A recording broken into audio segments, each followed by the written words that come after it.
I never thought I'd become the kind of person who checks their front yard every morning, heart pounding, wondering what new surprise might be waiting for me. But that's what happens when you live next to someone like Karen.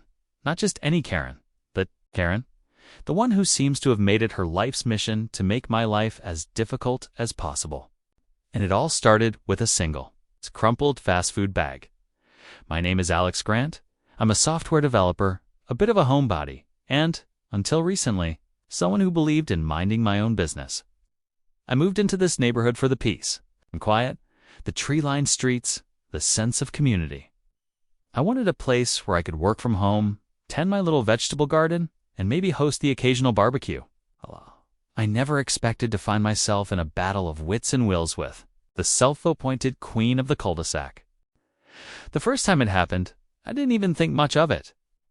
I stepped outside one crisp Saturday morning, coffee in hand, and there it was, a greasy paper bag, half full of cold fries and a burger wrapper, sitting right in the middle of my freshly mowed lawn.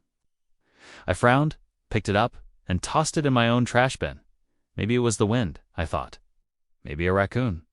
I didn't want to believe it could be anything else, but then it happened again and again. Every few days, a new piece of trash would appear, sometimes a soda can, sometimes a takeout container. Once even a half-eaten slice of pizza, the cheese already hardening in the morning sun. Always right in the center of my yard, as if placed there with intention. I started to get suspicious. I started to look around. That's when I noticed Karen. She lives 2 houses down. In the big white colonial with the perfectly trimmed hedges and the HOA board president sign staked proudly in her flower bed. She's the kind of neighbor who knows everyone's business, who walks her little dog at the same time every day, who always has a complaint ready for anyone who'll listen. She's also the kind of person who believes the rules don't apply to her. One morning, as I was heading out to work, I saw her standing at the edge of her driveway, arms crossed, watching me pick up a soggy newspaper from my grass. Our eyes met. She smiled, a thin, tight-lipped smile that didn't reach her eyes. "No, Alex," she called out. "Maybe if you kept your bins out of sight, the trash wouldn't end up everywhere." I wanted to say something, but I bit my tongue. I didn't want to start a war. Not yet. But the trash kept coming. It got worse.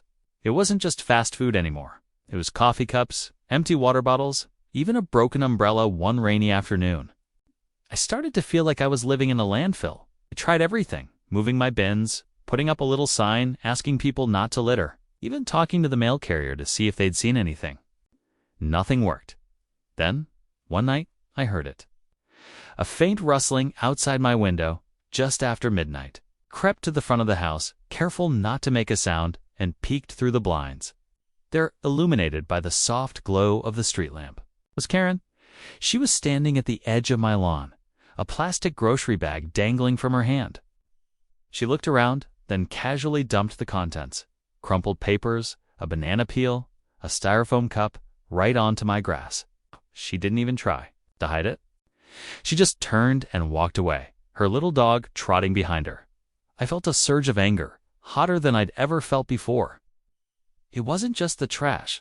It was the audacity, the entitlement. It's the way she acted like my property was her personal dumping ground. I wanted to confront her right then and there, but I knew it wouldn't do any good. Karen was the HOA president. She'd twist the story, make it sound like I was the problem. I needed proof. I needed a plan. That's when the idea hit me. I'm a software developer. I build systems for a living. Why not build one for myself? If Karen wanted to play games, I'd play to win. The next day, I started researching motion sensors and security cameras. I wanted something discreet, something she wouldn't notice. I found a set of small, weatherproof sensors that could be hidden in my flower beds, and a pair of night vision cameras with cloud backup. I ordered them on rush delivery. While I waited for them to arrive, I started working on the second part of my plan, the alarms. I didn't want just any alarm. I wanted something that would make a statement, something that would let Karen know in no uncertain terms that I was done being her victim. I dug through my old electronics boxes, found a set of high-decibel sirens I'd used for a college project, started wiring them up to a Raspberry Pi. I wrote a simple script. The motion sensors detected movement between midnight and 5 a.m., The cameras would start recording, and the sirens would blast a piercing alarm for 30 seconds. Not enough to wake the whole neighborhood, but enough to scare off anyone who wasn't supposed to be there. By the time the equipment arrived, I was ready. I spent a Saturday afternoon installing the sensors, tucking them behind the azaleas and under the porch steps. I mounted the cameras where they'd have a clear view of the lawn, but wouldn't be obvious from the street. I tested everything, running back and forth across the grass until the system triggered, the sirens wailing, and the cameras worried to life. It worked perfectly. That night, I went to bed with a sense of anticipation. T knew Karen wouldn't be able to resist. She was a creature of habit, and she'd gotten away with it for too long. I set my phone on the nightstand, the app open and ready to alert me if anything happened. At 2:13 a.m., the notification came. Ocean detected, front lawn. My heart leaped into my throat. I grabbed my phone, opened the live feed, and there she was, Karen, in her bathrobe, clutching a bag of trash, creeping across my yard like a cartoon villain. I watched as she bent down, ready to dump the bag. That's when the sirens went off. The sound was deafening. It wasn't just a simple beep or a polite chime. It was a full-throated, high-pitched wail that cut through the night like a knife. Karen froze, her hands still gripping the bag, her eyes wide with shock. For a split second, she looked like a deer caught in headlights, utterly paralyzed by the sudden eruption of noise. Then, as the reality of what was happening sank in, she dropped the bag and bolted, nearly tripping over her own feet as she scrambled back toward the sidewalk. I watched the whole thing unfold on my phone. It's barely able to contain my satisfaction. The cameras caught every second. Karen's startled face, the trash tumbling to the ground, her panicked retreat. The sirens blared for 30 seconds, just as I'd programmed, then fell silent, leaving the street in an eerie, echoing quiet. I could see the lights flicking on in a few neighboring houses, curious faces peering out from behind curtains. I wondered if Karen realized just how many people had witnessed her midnight mischief. I waited a few minutes, heart still pounding, then slipped on my shoes and went outside. The air was cool and still, the only sound the distant hum of traffic. I walked to the edge of my lawn where the bag of trash lay abandoned and picked it up.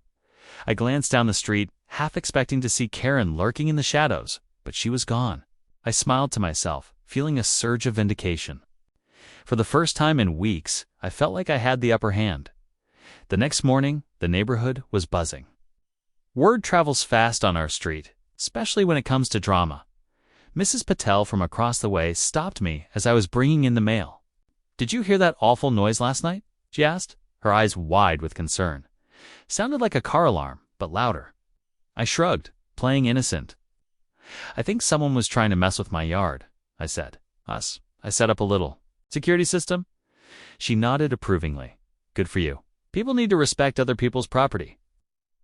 I could see Karen out of the corner of my eye, standing in her driveway, arms crossed, glaring at me. She looked tired, her hair a mess, her lips pressed into a thin, angry line. I gave her a polite wave. She didn't wave back. For a few days, things were quiet. No new trash appeared on my lawn. I started to relax, thinking maybe the message had finally gotten through. Maybe Karen had learned her lesson. But I should have known better. People like her don't give up that easily. On the fourth night, just after midnight, my phone buzzed again. Motion detected. Front lawn. I opened the app, my stomach twisting with anticipation. There she was, Karen, this time dressed in all black, as if she thought she could blend into the night. She crept across the grass, moving slower, more cautiously than before. She paused, looking around, then reached into her bag and pulled out a handful of crumpled papers. I watched as she scattered them across my lawn, her movements quick and furtive. She was trying to avoid the sensors, staying close to the edges, but she didn't realize I'd covered every angle. As soon as she stepped into the center of the yard, the sirens erupted again, louder than ever. Karen jumped, dropping the rest of the trash, and sprinted back to her house, her shoes slapping against the pavement. This time, I saved the footage and made a backup. I knew I'd need it. The next day, I decided it was time to confront her. Not with anger, not with accusations, but with facts. I printed out a series of stills from the video. Karen, caught in the act, trash in hand, face clearly visible. I slipped them into an envelope and walked down to her house. She answered the door after a long pause, her expression wary. "What do you want, Alex?" she snapped, not even bothering to hide her irritation. I held out the envelope. "I think you dropped something on my lawn," I said, keeping my voice calm and even. "Thought you might want to see what my cameras picked up last night." She snatched the envelope from my hand, her eyes narrowing as she flipped through. "The photos." For a moment, she said nothing. Then she looked up at me, her face flushed with anger. "You can't just spy on people," she hissed. "It's an invasion of privacy." I shook my head. "Cameras are on my property, Karen. And so is the trash. If you want to talk about invasions, maybe we should start there." She glared at me, her jaw clenched.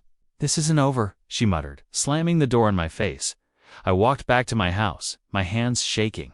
I wasn't sure what would happen next, but I knew one thing for certain: Karen wasn't going to stop. If anything, I'd just raised the stakes. That night, I double-checked my system, making sure every sensor was working, every camera was recording. I added a new feature to the script, notification that would send the footage directly to a secure cloud account. It's just in case Karen tried to tamper with the equipment. I wasn't taking any chances. The following week was a tense standoff. Karen stopped dumping trash, but she started finding other ways to make her displeasure known. She filed a complaint with the HOA, claiming my alarm system was a public nuisance. She left anonymous notes in my mailbox, accusing me of harassment and creating a hostile environment. She even tried to rally the other neighbors against me, but most of them just shrugged and said they were glad someone was finally standing up to her. I kept my head down, focused on my work, and waited. I knew Karen. She wasn't done yet. Was just regrouping, planning her next move. A week passed, and the tension in the neighborhood was thick enough to cut with a knife. Every time I stepped outside, I could feel Karen's eyes on me, burning with resentment from behind her lace curtains. The other neighbors had started to notice the Cold War brewing between us. Some offered sympathetic nods or quick words of encouragement. "Hang in there, Alex," or "Don't let her get to you." Others kept their distance, not wanting to get caught in the crossfire. I couldn't blame them. Karen had a reputation for holding grudges, and nobody wanted to be her next target. Despite the uneasy peace, I refused to let my guard down. I checked my cameras every morning, reviewing the footage for any sign of tampering. I even installed a backup battery on the system just in case Karen got the idea to cut the power. My lawn stayed spotless, not a single scrap of trash in sight. But I knew it was only a matter of time before she tried something new. Sure enough, on a rainy Thursday night, my phone buzzed with a new alert. Motion detected? Side yard? That was odd. Karen had always targeted the front lawn before. I opened the live feed and saw a shadowy figure moving along the side of my house, just out of reach of the porch light. The rain made it hard, too. See? But the camera's infrared picked up enough detail to confirm what I already suspected. It was Karen, wearing a dark raincoat who'd pulled low over her face. She was carrying a large black trash bag. She moved with a kind of frantic determination, glancing over her shoulder every few seconds. I watched as she crouched down and began stuffing the bag into the narrow gap between my house and the fence. She must have thought the cameras wouldn't catch her there. She was wrong. I waited until she was gone, then grabbed my umbrella and went outside. The rain was coming down in sheets, soaking through my clothes in seconds. I found the bag exactly where I'd seen her leave it, wedged behind the air conditioning unit. It was heavy, and when I opened it, the smell hit me like a punch to the gut. Rotten food, moldy bread, and what looked like the remains of a takeout dinner from at least a week ago. I gagged, tied the bag shut, and dragged it to the curb. Next morning, I reviewed the footage and saved the best clips. Karen's face was clearly visible as she ducked under the eaves, her features twisted in concentration. I considered going to the police, but I knew how these things worked. Without a direct confrontation, it would be my word against hers. I needed something more. That afternoon, I got a call from the HOA. The voice on the other end was clipped. Informal. "Mr. Grant, we've received a complaint about your security system. Several residents have expressed concern about the noise and the cameras. We'd like you to attend the next board meeting to discuss the matter." I almost laughed. I knew exactly who had filed the complaint. "Of course," I said, keeping my tone polite. "I'll be there." The meeting was held in the community clubhouse, a bland room with beige walls and folding chairs. Karen sat at the head of the table, flanked by the other board members. She looked smug, her lips curled into a self-satisfied smile. The room was packed. Word had gotten out about the feud. Kay and half the neighborhood had shown up to watch the fireworks. Karen called the meeting to order, her voice dripping with authority. "We're here to discuss a matter of community concern, Mr. Grants. Security system has been causing disturbances at all hours of the night. Several residents have complained about the noise and the invasion of privacy." She turned to me, her eyes cold. "Would you care to explain yourself, Alex?" I stood up, feeling the weight of every eye in the room. "Thank you, Karen. I'd be happy to explain. Over the past month, someone has been dumping trash on my property repeatedly and always in the middle of the night. I installed a security system to protect my home and gather evidence. The cameras are pointed only at my property, and the alarms are triggered only when someone trespasses after midnight." A murmur ran through the crowd. Could see a few neighbors nodding in agreement. Karen's smile faltered. "That may be, but the noise is disruptive. It's not fair to the rest of us." I took a deep breath. "I understand, and I apologize for any inconvenience. But I have video evidence of the person responsible for the trash. If the board would like to see it, I can provide it right now." The room went silent. Karen's face went pale.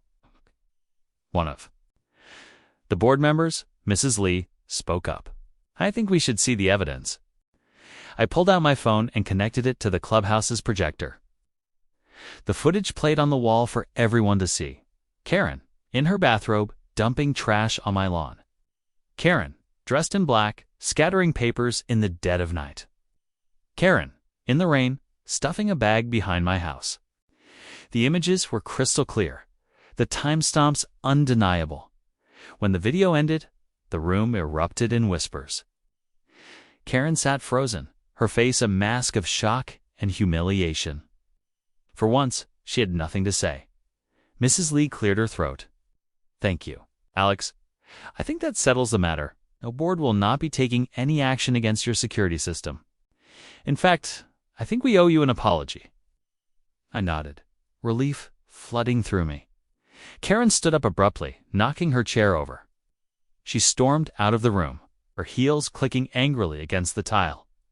The days that followed the HOA meeting felt like a strange, uneasy victory. For the first time since this whole mess began, I could walk out my front door without dreading what I might find on my lawn. The neighbors who had once kept their distance now greeted me with friendly waves and quiet words of support. Even Mrs. Patel, who had always seemed a little wary of me, brought over a plate of homemade cookies and said, "You did the right thing, Alex." Someone had to stand up to her. But Karen was not the type to accept defeat gracefully. She avoided me entirely, but I could feel her anger simmering just beneath the surface. She stopped walking her dog past my house. She stopped waving at the neighbors. Her blinds stayed closed, and her car rarely left the driveway. The neighborhood grapevine buzzed with rumors. Some said she was planning to move. Others whispered that she was plotting her revenge. I tried not to let it get to me, but I knew better than to underestimate. One evening, about a week after the meeting, I was working late in my home office when my phone buzzed with a new alert. Motion detected, backyard. My heart skipped a beat. The backyard was fenced and locked, and I hadn't had any trouble there before. I pulled up the camera feed, expecting maybe a raccoon or a stray cat. Instead, I saw a shadowy figure moving along the fence line. Flashlight in hand, I watched, transfixed, as the figure crept closer to the back gate. The camera's night vision made everything look ghostly and surreal, but as the figure stepped into the light, I recognized her immediately, Karen. She was wearing dark clothes, her hair pulled back, her face set in a determined scowl. She fumbled with something at the gate, a set of lockpicks, I realized with a jolt. She was trying to break in. I felt a surge of adrenaline, equal parts fear and fury. This was no longer just about trash. This was trespassing, plain and simple. I grabbed my phone and dialed 911, my hands shaking as I explained the situation to the dispatcher. "My neighbor is trying to break into my backyard. I have her on camera right now. Please send someone quickly." The dispatcher assured me that a patrol car was on the way. I watched the feed, helpless, as Karen finally managed to pop the lock and slip into my yard. She moved quickly, heading straight for the side of the house where my trash bins were stored. She yanked open the lid of one bin, dumped in a bag of garbage, and then, unbelievably, pulled out a can of spray paint and scrawled something across the side of the bin. The camera caught every second, her face illuminated by the harsh white light of the flashlight. I heard the distant wail of sirens, growing louder by the second. Karen must have heard them too, because she dropped the spray can and bolted for the gate. She didn't bother trying to relock it. She just ran, disappearing into the darkness behind the fence. A few minutes later, the police arrived. I met them at the front door, still breathless from the adrenaline. I showed them the footage, explained everything that had happened. The officers were sympathetic, professional. They took my statement, reviewed the video, and promised to follow up. The next morning, I surveyed the damage. The trash bin was covered in angry red letters, "Rat." I shook my head, equal parts amused and exasperated. Karen's campaign had gone from petty to desperate. But now, I had more than just video evidence. I had a police report. The officers paid Karen a visit that afternoon. I watched from my window as they knocked on her door, their uniforms crisp and imposing. She answered, her face pale and drawn. They spoke for several minutes, their voices low and serious. I couldn't hear what was said, but I saw Karen's shoulders slump, her head bow. When the officers left, she closed the door quietly, no longer the queen of the cul-de-sac. That evening, I received a call from Officer Ramirez, the lead on my case. "Mr. Grant, we've spoken with your neighbor. It's been warned about trespassing and vandalism. If there are any further incidents, don't hesitate to call us. We're documenting everything." I thanked him, feeling a weight lift from my shoulders. For the first time in months, I felt safe in my own home.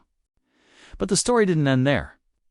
The next day, a letter arrived in my mailbox, an official notice from the HOA. It was brief and to the point. Due to recent events and violations of community standards, Karen Smith has been removed from her position as HOA board president, effective immediately. The letter was signed by Mrs. Lee and the other board members. I stood on my porch, the letter trembling in my hands, and let out a long, slow breath. It was over. Karen's reign of terror had finally come to an end. That evening, as the sun set over the neighborhood, I took a walk around the block. The air was cool and fresh, the sky streaked with gold and pink. Neighbors waved and smiled, some stopping to chat, others simply nodding in solidarity. For the first time since moving in, I felt like I truly belonged.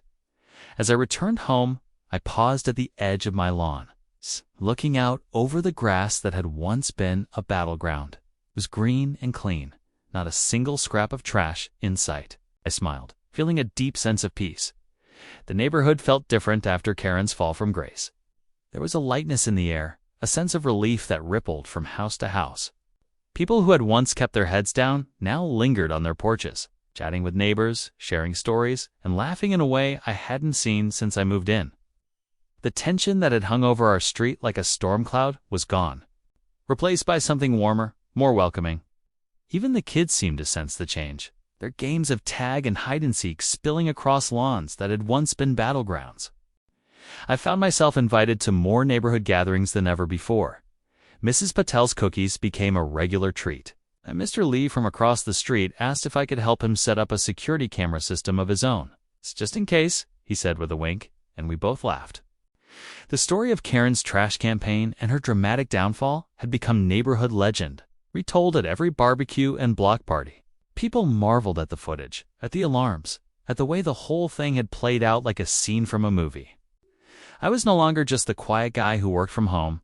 I was the guy who stood up to Karen and won. But even as life returned to normal, I couldn't help but reflect on everything that had happened. I thought about the first time I found trash on my lawn, about the anger and frustration that had built up inside me, about the nights I'd spent watching camera feeds and waiting for the next attack. I thought about Karen, too, about what drove her to wage such a petty, relentless war. Was it boredom? Loneliness? A need for control? I'd probably never know, but I realized that, in her own twisted way, Karen had given me something I hadn't expected: a sense of community, a reason to connect with my neighbors, a reminder that standing up for yourself can inspire others to do the same. One afternoon, a few weeks after Karen's removal from the HOA, I was out in the yard planting new flowers when I heard footsteps behind me.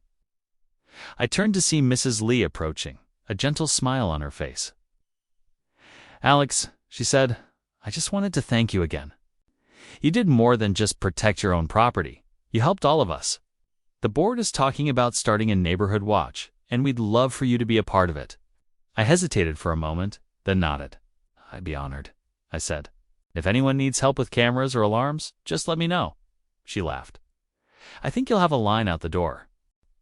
As the weeks passed, the neighborhood watch took shape. We held meetings in the clubhouse, shared tips on home security, and even organized a few community cleanup days. But the sense of unity was stronger than ever. People looked out for each other, and the petty squabbles that had once divided us seemed to fade away. Even the HOA, now under new leadership, became more transparent and responsive, focusing on real issues instead of enforcing arbitrary rules. One evening, as I sat on my porch watching the sun dip below the rooftops, I saw Karen for the first time in weeks. She was walking her dog, head down, moving quickly past my house. For a moment, I felt a pang of sympathy. Look, she looked smaller, somehow diminished. I wondered if she regretted any of it, if she wished she'd chosen a different path. But as she hurried by without a word, I realized it didn't matter. The neighborhood had changed, and so had I that night. I reviewed the footage from my cameras one last time. The system had done its job, and then some. I decided to dial back the alarms, setting them to alert me silently instead of blasting the sirens. The war was over, and it was time for peace. I left the cameras up, though a quiet reminder that vigilance and community go hand in hand. As summer turned to fall, the neighborhood settled into a new rhythm. The lawns stayed clean, the air was filled with laughter and the smell of backyard grills, and the only thing left on my grass in the mornings was dew. I found myself looking forward to each new day, grateful for the friends I'd made and the lessons I'd learned. One Saturday, as I was setting up for a barbecue, Mrs. Patel stopped by with a plate of samosas. "Do you know, Alex," she said, "I think you've started something good here. We all feel safer, more connected. Thank you." I smiled, feeling a warmth that had nothing to do with the sun. "It wasn't just me," I said. "It was all of us." We stood up together. As the party got underway, neighbors gathered in my yard, sharing food and stories, kids chasing each other through the grass. The memory of Karen's trash war faded into the background, replaced by something far more powerful, a sense of belonging, of home. And as the sun set over our little corner of the world, I realized that sometimes the battles we never wanted to fight are the ones that bring out the best in us. Sometimes standing up for yourself is the first step toward building something better for everyone. So that's how a few bags of trash turned into a neighborhood revolution. I never set out to be the hero of my own story or anyone else's, but sometimes life doesn't give you a choice if you're dealing with your own Karen or facing down someone who thinks the rules don't apply to them. Remember, you're not alone. Stand your ground, trust your instincts, and don't be afraid to get a little creative. You might just inspire the people around you to do the same. Thanks for sticking with me through this wild ride. If you enjoyed this story, don't forget to like, subscribe, and share your own neighborhood tales in the comments below. Who knows? Maybe your story will be the next one I tell. Until next time, keep your lawn clean, your cameras rolling, and your community strong. See you in the next one.